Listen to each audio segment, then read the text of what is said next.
was the impetus behind this book? Yeah.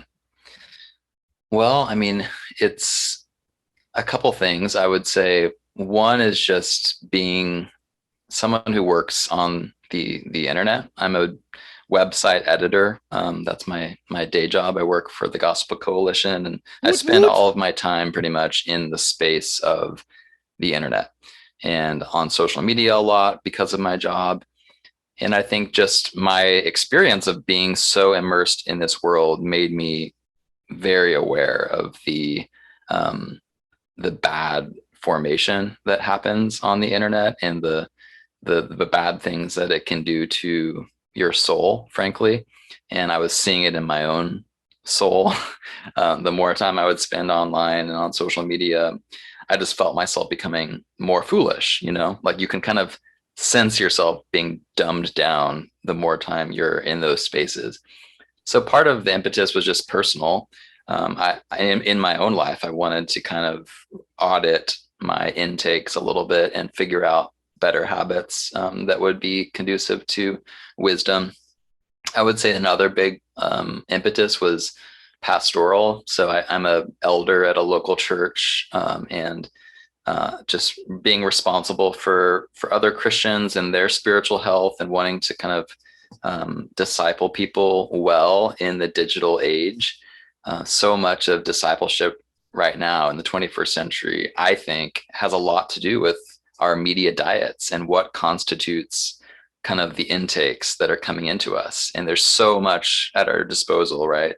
More than ever before, we have voices calling out to us and, watch this, click on this, listen to this.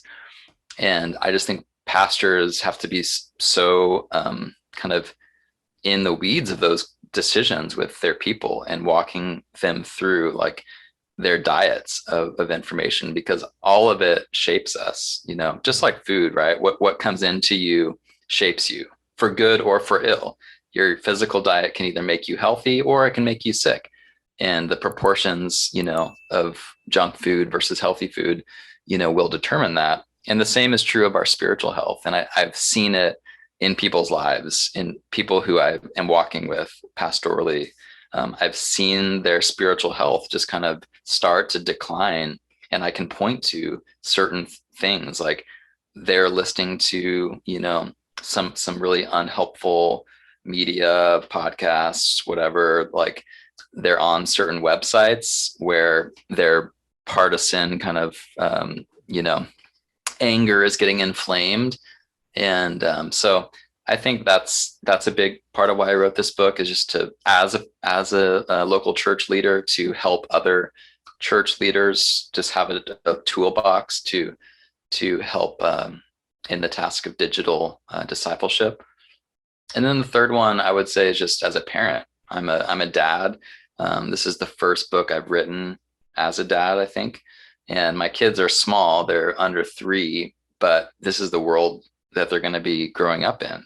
And I wanted to write a book that would be something that they could use and I could reference to help them establish from a young age, like diets of wisdom, building their lives around sources that are going to make them wise rather than flipping the pyramid, which we can talk about, in a little bit, the different levels. But I see so many young people today who, just by virtue of being a digital native and growing up in the age of the smartphone, their dominant source of, quote unquote, nutrition, which isn't very nutritious, is what's on their phone. And it's the equivalent of just, feeding your kid Kool-Aid and sugar water and Tootsie Rolls, as their steady diet. Like, it's making them sick, spiritually sick. And if we don't do something about this, the next generation is going to be so spiritually sick. So I wrote this book for myself, for the people in my church, and then for my kids and their generation.